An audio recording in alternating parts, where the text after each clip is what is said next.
would you like to just share your thoughts on Saint Hildegarde of Bingen? Because wow, I mean, she's a monster behemoth in the realm of herbology, especially because she's a woman, 11th century. She was German. She was a mystic. One of her best mottos was, what was it? Stay juicy and moist. Yeah, That stay was like, moist and juicy. I love I that. love it. Yeah. So do you want to comment on her and her Yeah.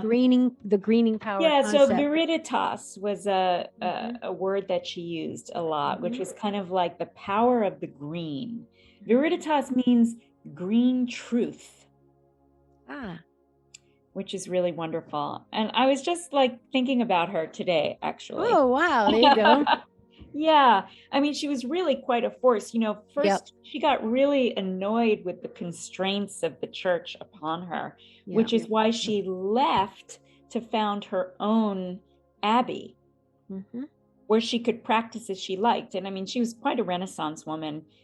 Besides being an herbalist, she wrote music, a lot of music that's, still sung today. I didn't know that. Wow. Yes, yes, God, what a beautiful woman. music. What a woman. What a woman. Well, for women in that time period, Yeah. their choices were very few. To be married was not a love match. It was like to get Mhm. sold to, it was like it was about, It was it a was business transactional. deal. Yeah, Yeah, it it was was a business deal. transactional. And Mhm. so for a lot of women, you know, being in an abbey was, you know, a safe haven for them. And many women were um, beekeepers and made their own wine and basically were incredibly industrious. Hildegard herself, suffered from terrible migraines. It's Oh, believed now that her visions came from her having terrible migraines. oh, Yeah, which would make her more like a shaman, actually, right. going kind of through the fires of hell to like have her Yeah. visions. But Uh-huh. um, but regardless, when she would be in those states, she would uh, come to very interesting conclusions about the way human bodies and the body of the earth intersected and interacted.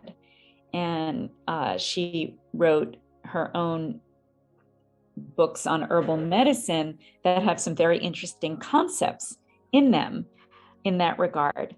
But Mhm. the her biggest contribution, there's an herbalist sort of movement called the vitalist movement, and I would say that that's kind of close, even Oh, though Viriditas is a much more poetic way of putting it, and indeed. has a lot more resonance of magic and power together than like vitality is a kind of young sort of word, but Yes. viriditas is transcendent in some way, as well as being very grounded. It's a much larger Mhm. term. Um, I have a lot of respect for Hildegard. I mean, she let her views be known. She was a pioneer. And like Yeah. you said, I mean, especially for an 11th century, I mean, it's one thing to even do that now as a woman, but wow. And she And saw that the church really, they were greedy. The mm, money didn't get to the people. They no. weren't practicing what they preached. Stills that like that. Sorry, but what's changed? I'm not sure. Not to mention the same people who made her a saint would have burned her at the stake for being a witch. Yeah, just a few centuries later, right? Uh-huh. Yeah. Like a lot of women like her, herbologists and healers, and it's really unfortunate.